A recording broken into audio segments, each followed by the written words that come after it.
కొత్తగూడెంలో ballot బాక్సుల high drama.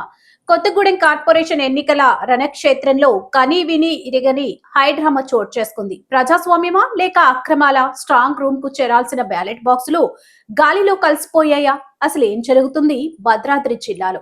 కొత్తగూడెంలో political heat ఒక్కసారిగా పీక్స్ కి చేరింది. 47వ డివిజన్ లోని బూత్ నెంబర్ 156 నుండి ఏకంగా 10 బ్యాలెట్ బాక్సులు గల్లంతు కావడం ఇప్పుడు రాష్ట్ర వ్యాప్తంగా సంచలనం సృష్టిస్తుంది. పాత పాల్వంచ వీధిలో ఒక వ్యక్తి అనుమానాస్పదంగా బ్యాలెట్ బాక్స్ కు పట్టుకెళ్తుండగా బీఆర్ఎస్ కార్యకర్తలు అతనిని పట్టుకోవడంతో అసలు గుట్టు రట్టయింది. ఆ వ్యక్తి చెబుతున్న పొంతనలేని సమాధానాలు చూస్తుంటే దీని వెనుక ఏదో పెద్ద కుట్ర దాగి ఉందనే అనుమానాలు బలపడుతున్నాయి. అర్ధరాత్రి వేళ పాల్వంచ పోలీస్ స్టేషన్ రణరంగంగా మారింది.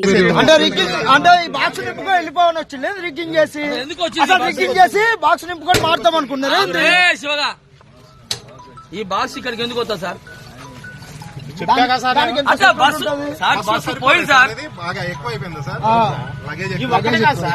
ఒక్కడ కాదు, 6 బాక్సులు వేశారు.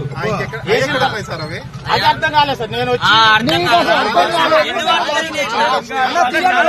జరుగుతుంది అంటే ఎలక్షన్ లో మీ వంతు పాత్ర కూడా ఉంది, అధికారిగా మీరు కూడా అంత పాత్ర వహిస్తున్నారు.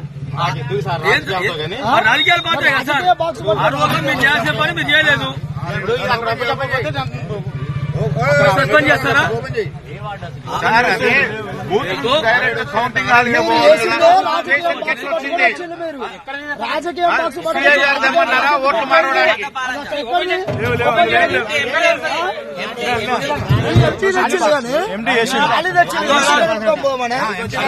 బీఆర్ఎస్ జిల్లా అధ్యక్షులు రేగా కాంతారావు స్వయంగా రంగంలోకి దిగారు. ఒక్క బాక్స్ దొరికింది సరే, మిగతా 9 బాక్సులు ఎక్కడా అంటూ పోలీసులను నిలదీశారు. బాక్సుల ఆచూకీ తేలే వరకు, బాధ్యులపై చర్యలు తీసుకునే వరకు స్టేషన్ వదిలి కదిలే ప్రసక్తే లేదని భీష్మించుకొని కూర్చున్నారు రేఖ.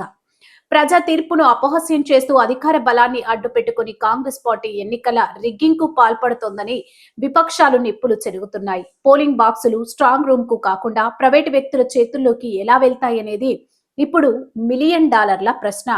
అధికారులు నిద్రపోతున్నారా లేక అధికార పార్టీకి వత్తాసు పలుకుతున్నారా?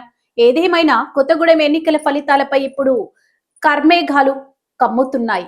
గల్లంతైన ఆ 10 బాక్సుల వెనుక ఉన్న అదృశ్య హస్తం ఎవరిది? ప్రజాస్వామ్యాన్ని అపహస్తం చేస్తున్న ఈ ఘటనపై ఎన్నికల కమిషన్ ఎలా స్పందిస్తుందో చూడాలి.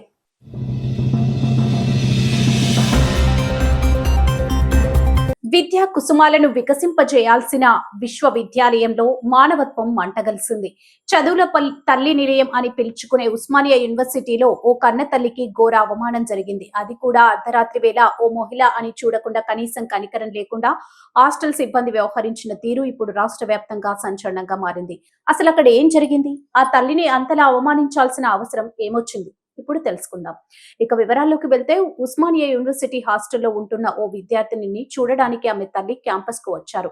పనులు ముగిసేసరికి రాత్రి కావడంతో ఆ సమయంలో బయట ప్రయాణం సురక్షితం కాదని భావించి ఆ రాత్రికి హాస్టల్లోనే ఉండి మరుసటి రోజు ఉదయం వెళ్తానని ఆమె కోరారు. కానీ అక్కడే ఉన్న హాస్టల్ యాజమాన్యం మరియు సిబ్బంది నిబంధనల పేరుతో అత్యంత కఠినంగా వ్యవహరించారు. ఇక్కడ ఉండడానికి వీల్లేదు, ఇప్పుడే వెళ్లిపోవాల్సిందే అంటూ ఆ తల్లిని బయటకు పంపే ప్రయత్నం చేశారు. తల్లి వయసును కూడా చూడకుండా అర్ధరాత్రి వేళ ఒక మహిళ ఒంటరిగా ఎక్కడికి వెళ్తుందని ఆ విద్యార్థిని సిబ్బందిని ప్రాధేయపడింది. కన్నీరు పెట్టుకుంటూ నిలదీసింది. అయినా సరే ఆ సిబ్బంది మనసు కరగలేదు. సరికదా, విద్యార్థిని తల్లిని కించపరిచేలా మాట్లాడడం ఇప్పుడు తీవ్ర దుమారం రేపుతుంది. సిబ్బంది ప్రవర్తనతో మనస్తాపానికి గురైన విద్యార్థులు ఒక్కసారిగా బగ్గుమన్నారు. సాటి విద్యార్థిని తల్లికి జరిగిన అవమానం తమ అందరికీ జరిగినట్లుగా భావించి వందలాది మంది విద్యార్థులు అర్ధరాత్రి రోడ్డుపైకి వచ్చి ఆందోళన చేపట్టారు.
మేడం ప్రాబ్లం ఏంటంటే ఇప్పుడు మీరు కాల్ లిఫ్ట్ చేయడం డైరెక్ట్ నేనైతే కాల్ లిఫ్ట్ చేసినా నేనైతే మాట్లాడాను. నేను ఒక్కరితో కాదనా ఆ అమ్మాయి చేస్తే ఆ అమ్మాయితో మాట్లాడినా జయ మాట్లాడింది, సౌజన్య మాట్లాడింది, నేను ఎవరు కాల్ లిఫ్ట్ చేయలేదు.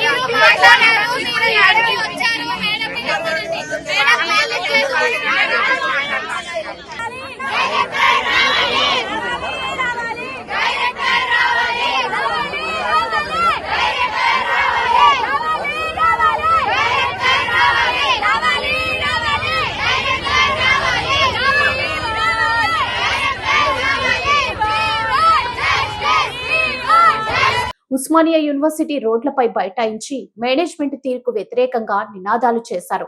మా తల్లులకు గౌరవం ఇవ్వలేని ఈ హాస్టల్ యాజమాన్యం మాకెందుకు అంటూ విద్యార్థి లోకం గర్జించింది.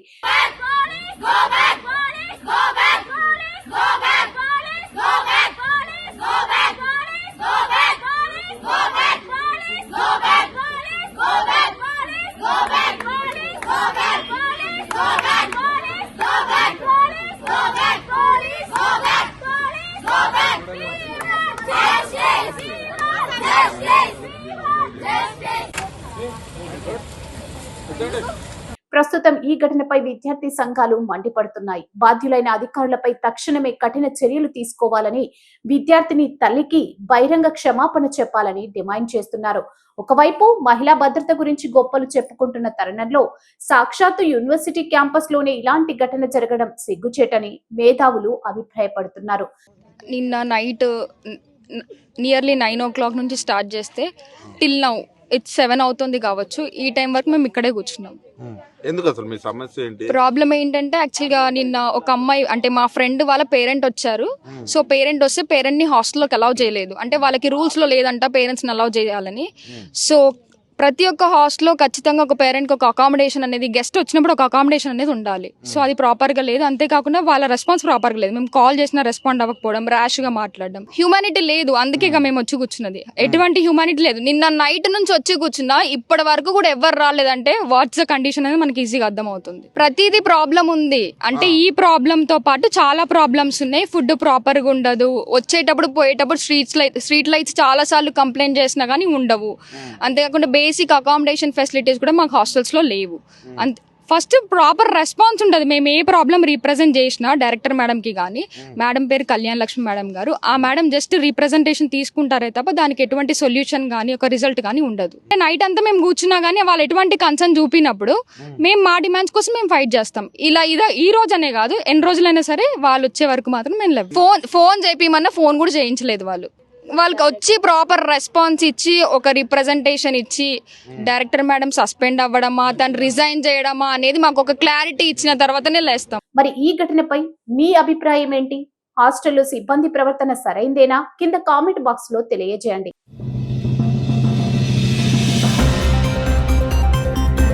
మనం పని చేసి ఓటు అడుగుతున్నాం. మనము ఏం పని చేసినామంటే గరీబోళ్ళకు పని చేసినాం. అట్లాగే ఇటు చదువుకున్న పిల్లలకు కూడా కొలువులు వచ్చేందుకు ఐటీ కానీ ఇండస్ట్రీ కానీ ఆ పని కూడా చేసినాం. అందుకే మీరు శేర్లింగంపల్లిలో ఏ డివిజన్కి పోయినా, ఎక్కడికి పోయినా ఇవాళ కేసీఆర్ గారి నాయకత్వంలో మనం చేసిన పని మీకు కళ్ళకు కనబడతా ఉంటుంది. అట్లాగే ఇంకోవైపు కాంగ్రెస్ బీజేపీ రెండు పార్టీలు కూడా చేసిందేమీ లేదు.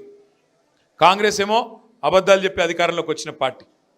2 ఏళ్ల కింద దొంగ మాటలు చెప్పి, పచ్చి అబద్ధాలు చెప్పి, మీకు అరిచేతుల వైకుంఠం చూపెట్టి ఆ పార్టీ అధికారంలోకి వచ్చింది.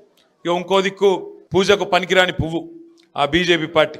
ఆడు తెలంగాణకు చేసింది 12 ఏళ్ళ 12 పైసల పని కూడా చేయలే. కాబట్టి రెండు పార్టీలు కూడా వాళ్ళ ప్రజలకు అర్థమైపోయింది, వీళ్ళందరూ కూడా ఉత్తోళ్ళే. మళ్ళా పెద్దలు చెప్తారు, ఎట్టి పనికైనా మట్టి పనికైనా మనోడే ఉండాలని. కేసీఆర్ గారిని తిరిగి తెచ్చుకోవాలి. కేసీఆర్ నాయకత్వమే ఈ రాష్ట్రానికి శ్రీరామ రక్ష అని చెప్పి ఇలా తెలంగాణలోని ప్రతి ఆడబిడ్డకు, ప్రతి అన్నకు, ప్రతి తమ్ముడికి అర్థమయ్యింది.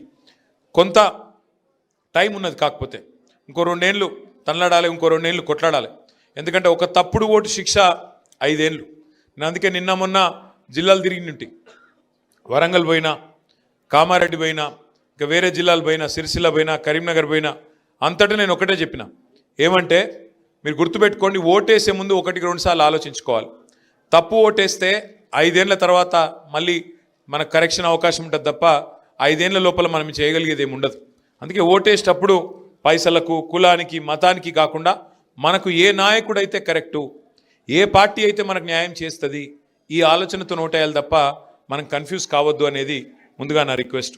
శేర్లింగంపల్లిలో నిజానికి పార్టీ ఇవాళ అద్భుతంగా ఉన్నది. ఏ డివిజన్ కా డివిజన్ 24 డివిజన్లలో ఏ డివిజన్ కా డివిజన్లో ఇలా పోటీ వాతావరణం ఉన్నది.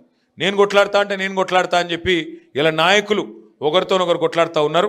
హైదరాబాద్ మహానగరంలో ఒకటైతే పక్కా, హైదరాబాద్ మహానగరంలో నాకు తెలిసి నాకున్న అవగాహన మేరకైతే కార్పొరేషన్ 1 2 3 4 ఎగిరేది మాత్రం గులాబీ జెండానే. ఇది మాత్రం పక్కా, అందులో ఏ అనుమానం లేదు, ఎందుకంటే మనకు నాయకత్వం ఉంది. శ్రీనివాస్ యాదవ్ గారు, కృష్ణారావు గారు, మన లక్ష్మారెడ్డి గారు, అట్లాగే వివేకానంద్ గారు, బ్రహ్మాండమైన ఎమ్మెల్యేలు, సుధీర్ రెడ్డి గారు మనకే ఉన్నారు, కాలేరు వెంకటేష్ గారు, ముఠా గోపాల్ గారు, ఒకరిద్దరు కాదు, గట్టి నాయకత్వం ఉన్నది. ఎవరైతే వాళ్ళ సొంత పనుల కోసం వెళ్ళిపోయినారో వెళ్ళిపోయారు. శేర్లింగంపల్లిలో గాంధీ వెళ్ళిపోయిండు, అక్కడ పక్కన రాజేంద్ర నగర్లో ప్రకాష్ గౌడ్ సాబ్ వెళ్ళిపోయిండు, ఇక్కడ దానం నాగేంద్ర వెళ్ళిపోయిండు. పోయినోళ్ళు పోయినరు, కానీ బంగారం అసొంటి కొత్త నాయకులు మళ్ళీ తిరిగి కేసీఆర్ గారి నాయకత్వంలో హైదరాబాద్ మహానగరంలో పార్టీని నిలబెట్టే నాయకులు 100 మంది ఇవాళ మనకు తోడైనరు. అందుకే ఆ కాన్ఫిడెన్స్తో నేను చెప్తా ఉన్నా, తప్పకుండా అబద్ధమాడి అధికారంలోకి వచ్చిన కాంగ్రెస్ను, అట్లాగే 12 ఏళ్లుగా 12 పైసలు పనిచేయని బీజేపీని, రెండింటిని తప్పకుండా బుద్ధి చెప్పే బాధ్యత హైదరాబాద్ ప్రజలు తీసుకుంటారన్న విశ్వాసం నాకుంది. డివిజన్ బై డివిజన్ మీటింగులు పెట్టుకుందాం. డివిజన్ బై డివిజన్ మనం ఒకసారి మంచిగా పార్టీ పరిస్థితి ఏందో అర్థం చేసుకుందాం. ఇప్పుడు శ్రీరామ్ నగర్లో విజయ్ వచ్చిండు, అట్లాగే ప్రతి డివిజన్లో మన నాయకులు ఉన్నారు. కొత్తగా డివిజన్లు మారినాయి.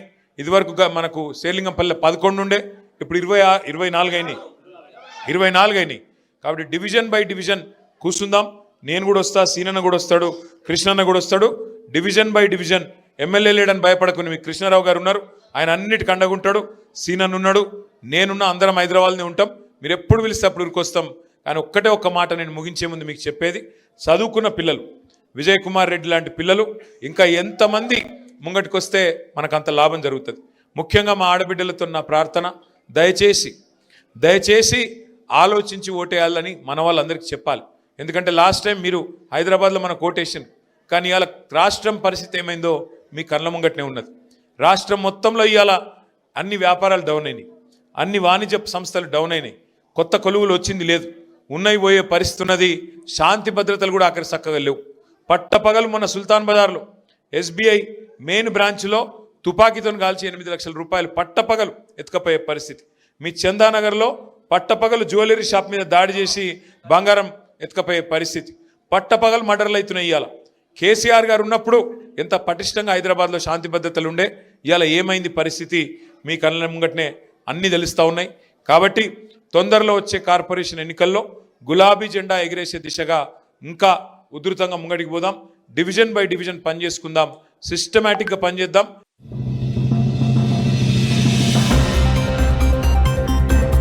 తెలంగాణ మహారాష్ట్ర సరిహద్దు గ్రామాల్లో ఒక్కసారిగా భయాందోళనలు మొదలయ్యాయి. కిన్వట్ తాలూకా ధన్సూర్ గ్రామ శివారులో ఓ అడవి ఎలుగుబంటి అరాచకం సృష్టించింది. పొలం పనులకు వెళ్లిన అమాయక కూలీలపై అకస్మాత్తుగా దాడికి తెగబడింది. ఈ క్రూరముఖం దాడిలో ఒకరు అక్కడికక్కడే ప్రాణాలు కోల్పోగా మరో 8 మంది తీవ్రంగా గాయపడ్డారు. ప్రస్తుతం అందులో ఒకరి పరిస్థితి అత్యంత విషమంగా ఉన్నట్లు సమాచారం అందుతుంది. ధన్సూర్ పరిసరాల్లో వ్యవసాయ పనుల్లో నిమగ్నమై ఉన్న కూలీలపై ఎలుగుబంటి మెరుపు దాడి చేసింది.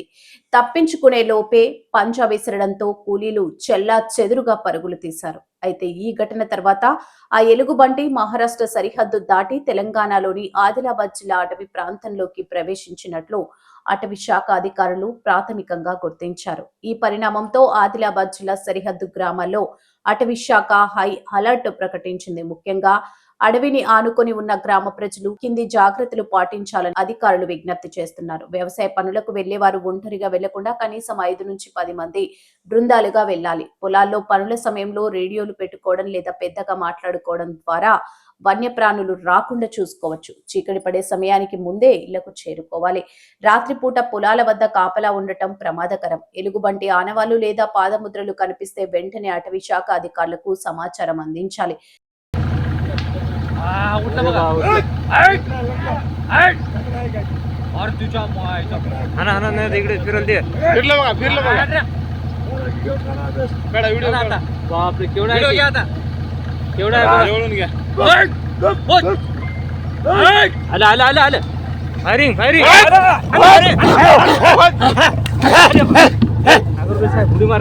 ప్రస్తుతం అటవీ శాఖ బృందాలు ఆ ఎలుగుబంటి కోసం గాలింపు చర్యలు చేపడుతున్నాయి. ప్రజలెవరూ భయాందోళన చెందకుండా అప్రమత్తంగా ఉండి ప్రాణ నష్టం జరగకుండా సహకరించాలని అధికారులు కోరుతున్నారు.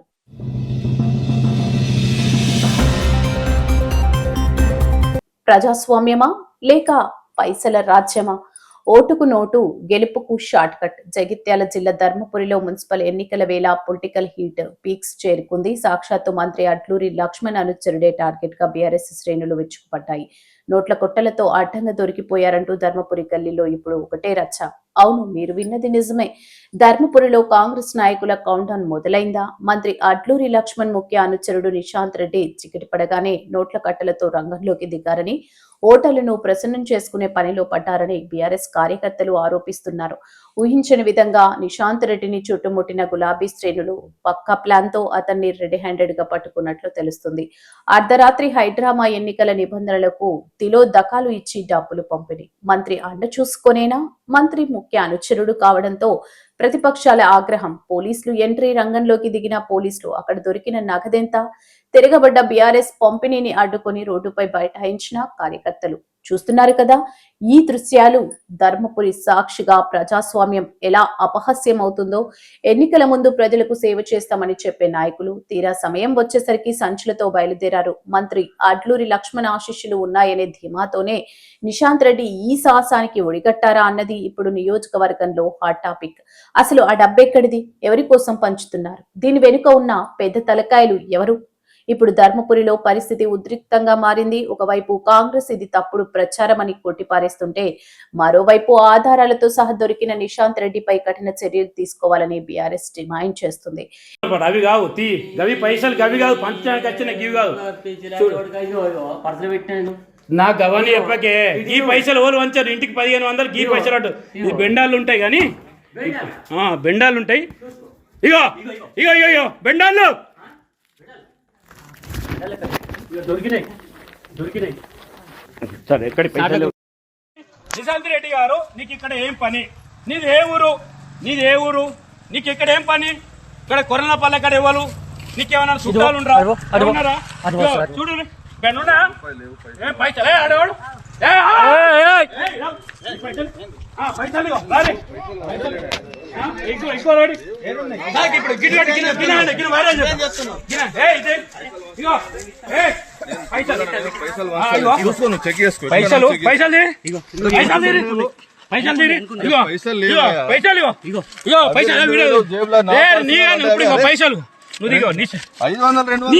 ఏం పని? ముఖం మీద కాదన్నా. మీది ఏ ఊరు? కాదు మీది ఏ ఊరు?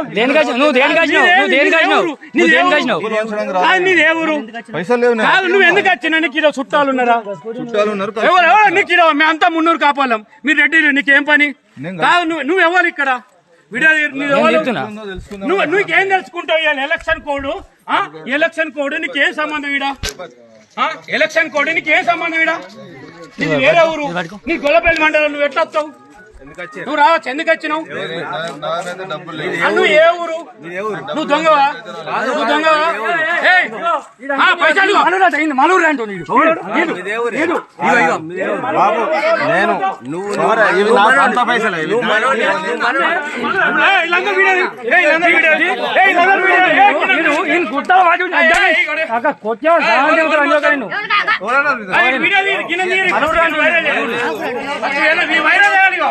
వైరల్ చేయాలి, ఫేస్బుక్ లో పెట్టు. నువ్వేం పని? నీకేం పని?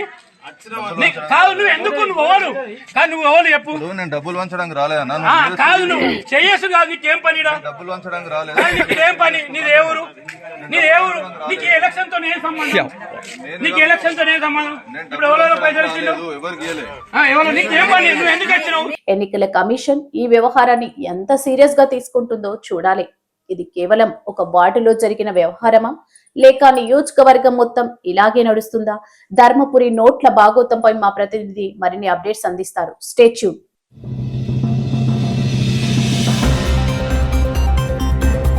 గురుకులం అంటే విద్యార్థుల భవిష్యత్తుకు మార్గదర్శి కావాలి. కానీ అక్కడ ఆకలి తీరడం లేదు సరికదా, కనీసం మనిషి తినే ఆహారం కూడా పెట్టడం లేదంటే మనం ఎటెళ్తున్నాం? సంగారెడ్డి జిల్లా నారాయణఖేడ్ మండలం జూకల్ శివారులో ఎస్టీ ఆశ్రమ పాఠశాలలో నేడు హృదయ విదారక దృశ్యాలు కనిపించాయి.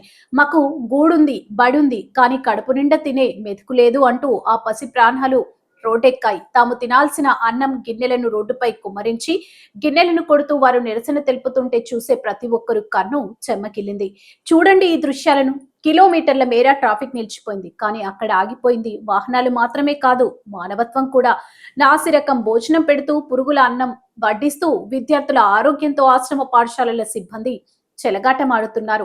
ఎన్నిసార్లు ఫిర్యాదు చేసినా పట్టించుకొని మొండి వైఖరిని నిరసిస్తూ విద్యార్థులు తమ గిన్నెలను రోడ్డుపైన పారబోసారు. యాజమాన్యానికి అసలు బుద్ధుందా? ప్రభుత్వం కోట్లాది రూపాయలు నిధులిస్తుంటే ఆ నిధులు ఎవరి జేబుల్లోకి వెళ్తున్నాయి? మీ ఇంట్లో పిల్లలకు ఇలాంటి ఆహారాన్ని పెడతారా? అక్షరాలు నేర్చుకోవాల్సిన విద్యార్థులు ఆకలి తట్టుకోలేక రోడ్లపై బైఠాయించాల్సిన దుస్థితి రావడం ఈ వ్యవస్థకే సిగ్గుచేటు.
ఘటనా స్థలానికి చేరుకున్న పోలీసులు ట్రాఫిక్ క్లియర్ చేసే ప్రయత్నం చేశారు. ఉన్నతాధికారుల దృష్టికి తీసుకెళ్తామని హామీ ఇచ్చి విద్యార్థులను శాంతింపజేశారు. కానీ మా ప్రశ్న ఒకటే, హామీలతో ఆకలి తీరుతుందా?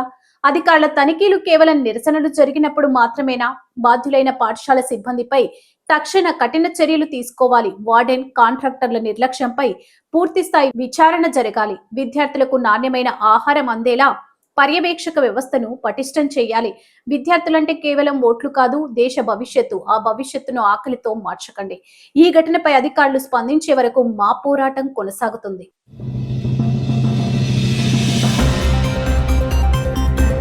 పోరాటం తప్పితే ఇప్పుడు మనకు వేరే శరణ్యమే లేదు. ఎందుకంటే కాంగ్రెస్ పార్టీకి ఎప్పుడైనా ఒకటే భాష అర్థమవుతుంది, పోరాడితేనే అర్థమవుతుంది.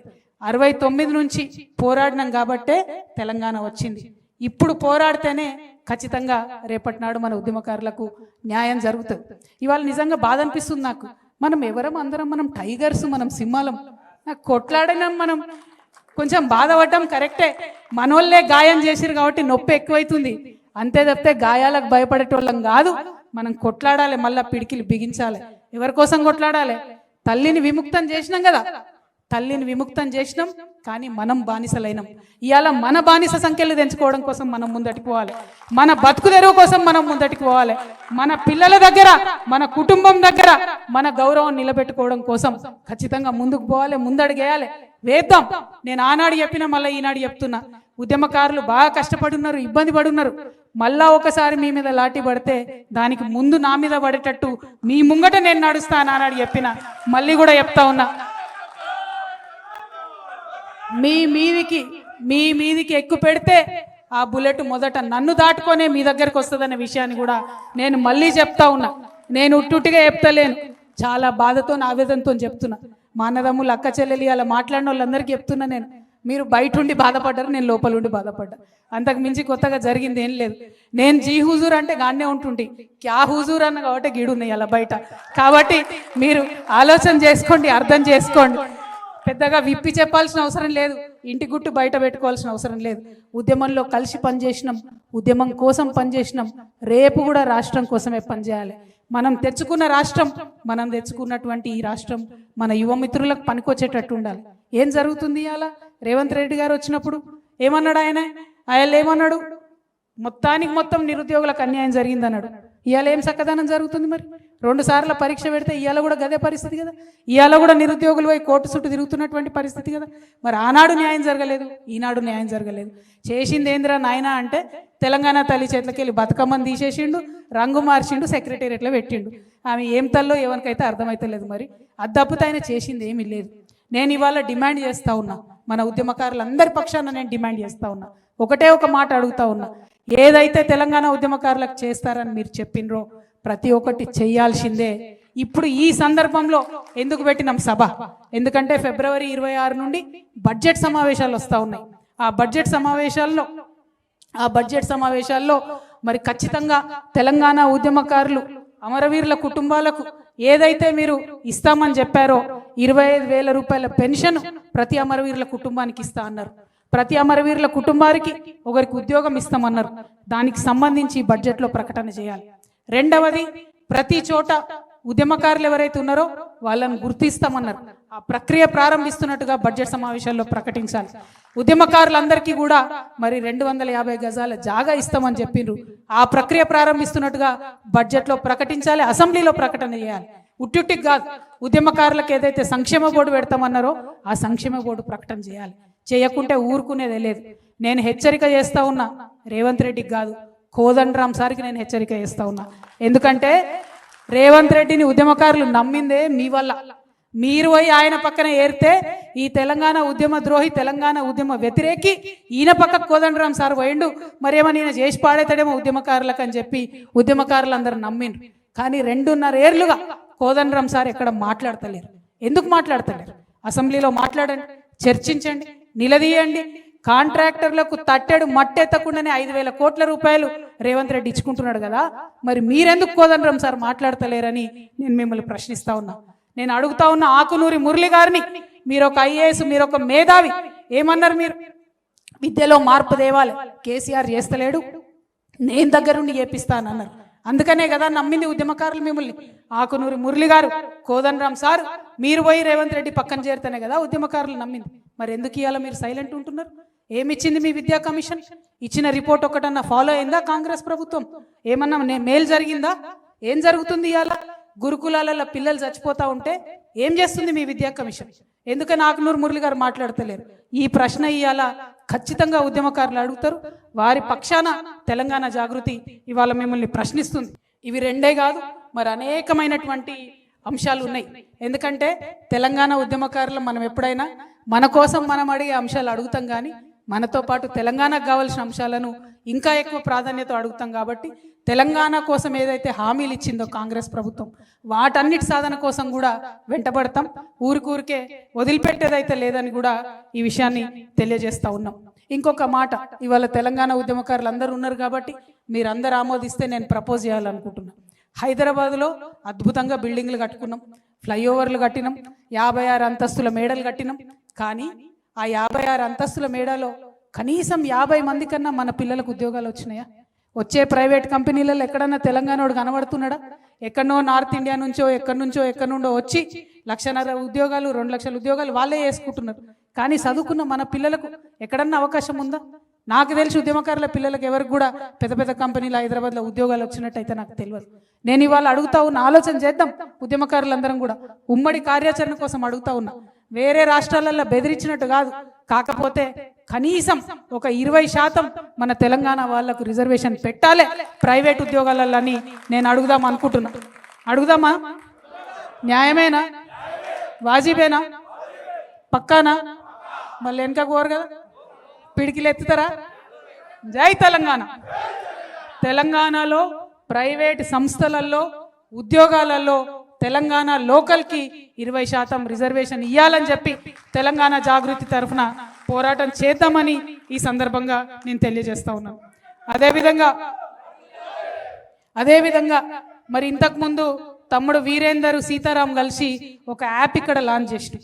ఎందుకోసం ఈ యాప్ లాంచ్ చేసినామంటే కేసీఆర్ గారి హయాంలో ఆనాడు ఆఫీసర్లు మన ఒక క్వశ్చన్ అడిగారు. ఏమని? ఎవరు ఉద్యమకారులు అన్నారు. వాళ్ళు ఎవరు ఉద్యమకారులు అంటే ఎవరు అని అడుగుతున్నారు. అంటే ఉద్యమకారులు అంటే ఎవరో కూడా మనమే చెప్పుకోనట. ఎంత బాధాకరం ఇది! ఉద్యమకారులు అంటే ఎవరో కూడా మనమే చెప్పుకోవాలి. నాకు గుర్తుండి ఉద్యమకారులు ఎవరు తెలుసా? ఎవరైతే ఇప్పుడు మా సాయిరామన్న ఉద్యమం చేస్తా అంటే అక్క పొద్దుగాలు లేచి టిఫిన్ చేసి పోనాయన కొట్లాడు తెలంగాణ కానీ పంపింది. ఈయన కంటే ఎక్కువ ఆమె ఉద్యమకారురాలు. ఒక అన్నను ఉద్యమానికి పంపిన ఒక చెల్లి, ఒక భర్తను ఉద్యమానికి పంపినటువంటి ఒక భార్య, ఒక కొడుకును ఉద్యమానికి పంపినటువంటి ఒక తల్లి, వాళ్ళు ఉద్యమకారులు. మరి వాళ్ళని ఎట్లా గుర్తియాలి? వాళ్ళని నేను ఎట్లా గుర్తుపట్టాలి? వాళ్ళ ఎవరు గుర్తించాలి వాళ్ళను? దానికోసమే ఈ యాప్ పెట్టినాం. ఎందుకంటే ఈ యాప్లో మనం రిజిస్టర్ అయిదాం, మనకు మనమే ఐడెంటిటీ కార్డులు ఇచ్చుకుందాం, మనకు మనమే అన్నీ కూడా ఇద్దాం. కేసులు అయిన వాళ్ళు ఉద్యమకారులు అంటారు. నా మీద అయితే కేసులు లేవు. మరి నేను ఉద్యమంలో ఉన్నాను లేదా మీరే చూసుకోవాలి. ఎందుకంటే బోలెడని పెట్టిరు వాళ్ళే, ఏవి నిలబడలే, అన్ని పోయినాయి కోట్ల. మరి ఇలా కేసులు ఉన్న వాళ్ళే ఉద్యమకారులు అంటే మిగతా వాళ్ళ పరిస్థితి ఏంది? వందల వేల సంఖ్యలో ఉద్యమకారులు ఉన్నారు. ప్రతి చోట ప్రతి జిల్లాలో ఉద్యమకారులు ఉన్నారు. అందుకే ప్రభుత్వాలు గుర్తిస్తే సరి, వాళ్ళు కార్యాచరణ మొదలు పెడితే సరి. లేదంటే ఏదైతే మనం యాప్ లాంచ్ చేసినామో దాంతో ఇమీడియట్గా ఉద్యమకారులంతా డేటా కూడా తీసుకొని ఐడి కార్డ్స్ పెట్టుకొని ఇగో ఇవి మా ఐడి కార్డ్స్ అని సెక్రటేరియట్కి పోయి ముఖ్యమంత్రి గారికి ఇద్దాం. ఆయన అప్పుడు ఇవ్వకపోతే అప్పుడు కోదండరాం సార్ని మళ్ళీ పట్టుకుందాం, అప్పుడు ఆకునూరు మురళి గారిని మళ్ళీ పట్టుకుందాం. అప్పుడు ఉద్యమాలలో ఉండి రేవంత్ రెడ్డిని ముఖ్యమంత్రిని చేయడంలో కీలక పాత్ర పోషించినటువంటి అందరినీ కూడా అప్పుడు పట్టుకుందాం, అడుగుదామని ఈ సందర్భంగా నేను తెలియజేస్తున్నా. అదేవిధంగా ఇంకొక మాట మనం గుర్తుపెట్టుకోవాలి. ఎంతో మంది ప్రెస్ మిత్రులు పాపం వాళ్ళ యాజమాన్యాలకు వ్యతిరేకించి కూడా మన కోసం వాళ్ళు రాసి వాళ్ళకి న్యాయం జరగాలి. ఎంతో మంది నాకు తెలిసిన వాళ్ళు పత్రికలు పెట్టుకున్నారు, ఇల్లు అమ్ముకున్నారు, పుస్తకాలు వేసారు, తెలంగాణ సాహిత్యాలు ఇండ్లు అమ్ముకున్నారు. వాళ్ళని గుర్తించిన వాళ్ళు ఎవరు లేరు. ఆ రచయితలు, ఆ కళాకారులు, ఆ పుస్తకాలు వేసిన వాళ్ళు, వాళ్ళకి గౌరవం దక్కాలి. ఏదో ఒకటి చేద్దాం, మనందరం కలిసి ఈ యాప్ పెట్టుకుందాం. ఈ యాప్లో ఉద్యమంలో ఎవరు ఎంత కాంట్రిబ్యూట్ చేసినా సరే వాళ్ళందరినీ కూడా మరి గుర్తించి గౌరవిద్దామని చెప్పి నేను తెలియజేస్తా ఉన్నా. ప్రభుత్వాలు గౌరవించే కన్నా ముందు ఈ యాప్లో వచ్చినటువంటి డేటాకి తెలంగాణ జాగృతి సంస్థ నుండి ఖచ్చితంగా హెల్త్ ఇన్సూరెన్స్ మేము ఇవ్వడం జరుగుతుంది. ఎందుకంటే ఇది ఉట్టిగా చెప్తలేను నేను. కుత్బుల్లాపూర్ నుండి నాకు ఒక అన్న కలిసి చెప్పిండు, అక్క మా భార్యకు బాగలేకపోతే కనీసం హాస్పిటల్కి తీసుకోలేని పరిస్థితుల్లో నేను ఉన్నాను. సో ఉద్యమకారుల కుటుంబానికి, భార్యకు, భర్తకు, పిల్లలిద్దరు ఉంటే పిల్లలిద్దరికి, ముసలి తల్లి తండ్రి ఉంటే వాళ్ళిద్దరికి, మొత్తం కుటుంబంలో దాదాపు 6 మందికి తెలంగాణ జాగృతి నుండి ఆ యాప్లో ఎన్రోల్ అయిన వాళ్ళందరికీ హెల్త్ ఇన్సూరెన్స్ మేము ప్రొవైడ్ చేస్తాం. ఎందుకంటే మమ్మల్ని చూసి ప్రభుత్వానికి సిగ్గు రావాలి, మమ్మల్ని చూసి ప్రభుత్వానికి బుద్ధి రావాలి.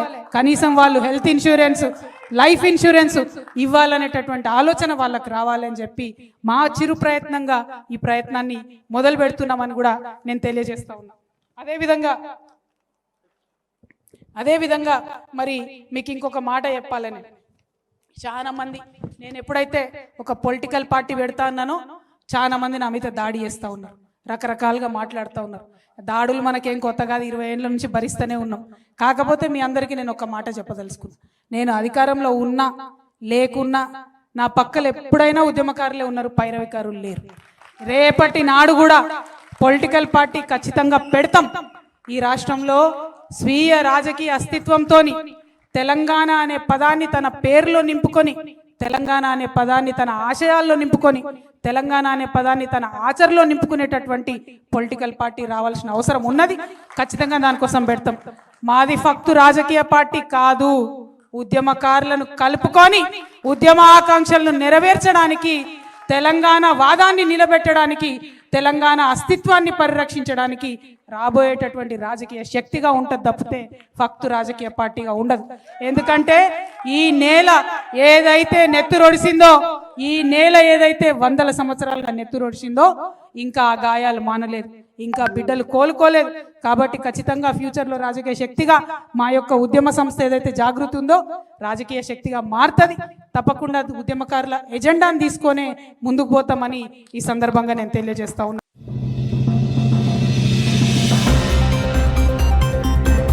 తెలంగాణలో ఉత్కంఠ రేపిన మున్సిపల్ ఎన్నికల పర్వం తుదిఘట్టానికి చేరుకుంది. మరికొద్ది గంటల్లో అభ్యర్థుల జాతకాలు తేలనున్నాయి. ఈ క్రమంలో ఉమ్మడి కరీంనగర్ జిల్లాలో ఓట్ల లెక్కింపునకు అధికారులు అన్ని ఏర్పాట్లు పూర్తి చేశారు. కరీంనగర్ కార్పొరేషన్ తో పాటు జిల్లాలోని ప్రధాన మున్సిపాలిటీలో కౌంటింగ్ కేంద్రాలు ముస్తాబయ్యాయి. స్ట్రాంగ్ రూమ్ల వద్ద 3 అంచెల భద్రతను ఏర్పాటు చేశారు. దీనిపై మరిన్ని వివరాలు మా ప్రతినిధి అందిస్తారు.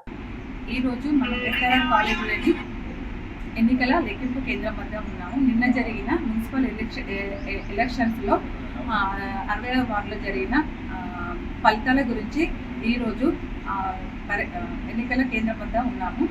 ఇక్కడ 66 వార్డులలో ఏ పార్టీకి ఎన్ని ఓట్లు వస్తాయి, స్ట్రాంగ్ రూమ్ ఎలా ఉంది, పోలీస్ బందోబస్తు కానివ్వండి, అధికారులు ఎలాంటి చర్యలు తీసుకున్నారు. కౌంటింగ్ ఉదయం 8 గంటలకు స్టార్ట్ అయ్యి సాయంత్రం 6 గంటల వరకు ఉంటుంది. ఈ లోపుగా మొదటి విడతగా మొదటి వార్డును, అలాగే రెండో విడతగా రెండో వార్డును, ఇలా సీరియల్ నెంబర్లతో 66 వార్డులకు బీజేపీ, కాంగ్రెస్, బీఆర్ఎస్తో పాటు ఇండిపెండెంట్ అభ్యర్థులను కూడా వారి మెజార్టీని మైక్లో అనౌన్స్ చేస్తూ ఒక రివ్యూ ఇవ్వనున్నారు. కరీంనగర్ మున్సిపల్ కార్పొరేషన్ పరిధిలోని 66 డివిజన్ల ఓట్ల లెక్కింపు కోసం అధికారులు ఎస్ఆర్ఆర్ కళాశాలను వేదికగా ఎంచుకున్నారు. ఇక్కడ ఏర్పాట్లు అత్యంత పకడ్బందీగా సాగుతున్నాయి. ప్రతి డివిజన్ కి ఒక టేబుల్ చొప్పున కేటాయించారు. ఫలితాలు వేగంగా వెల్లడించేందుకు వీలుగా ప్రణాళికలు రూపొందించారు. ప్రతి 2 డివిజన్లకు ఒక పర్యవేక్షకుడిని నియమించి కౌంటింగ్ ప్రక్రియలో పారదర్శకతకు ప్రాధాన్యత ఇస్తున్నారు. ఒక్కో కట్టలో 25 బ్యాలెట్ పత్రాలు ఉండేలా సిబ్బంది సిద్ధం చేశారు. ప్రతి రౌండ్ లో 40 కట్టలను లెక్కించనున్నారు. ఉమ్మడి కరీంనగర్ వ్యాప్తంగా అన్ని ప్రధాన కేంద్రాల్లోనూ ఏర్పాట్లు పూర్తయ్యాయి. జగిత్యాల, ధర్మపురి, కోరుట్ల, మెట్పల్లి, రాయకల్ మున్సిపాలిటీల కౌంటింగ్ అంతా ఒకే చోట ఎస్కేఎన్ఆర్ కళాశాలలో జరగనుంది. రామగుండం మున్సిపల్ కార్పొరేషన్ కౌంటింగ్ కోసం గోదావరి కనిలోని ప్రభుత్వ డిగ్రీ మరియు పీజీ కళాశాలలో సర్వం సిద్ధం చేశారు. జిల్లా కేంద్రంలోని స్థానిక కళాశాలలో కౌంటింగ్ కేంద్రాలను ఏర్పాటు చేసి ఫలితాల వెల్లడికి లైన్ క్లియర్ చేశారు. ఎలాంటి అవాంఛనీయ సంఘటనలు జరగకుండా పోలీసు యంత్రాంగం కట్టుదిట్టమైన చర్యలు చేపట్టింది. అన్ని కౌంటింగ్ కేంద్రాల వద్ద 3 అంచెల భద్రత అమల్లో ఉంది. సీసీటీవీ కెమెరాల నిఘాతో పాటు అభ్యర్థులు మరియు ఏజెంట్లకు ప్రత్యేక పాస్లు జారీ చేశారు. మొత్తానికి రేపు ఉదయం 8 గంటలకు ప్రారంభమయ్యే ఈ కౌంటింగ్ ప్రక్రియతో మున్సిపల్ పీఠాలు దక్కించుకునేది ఎవరో తేలనుంది.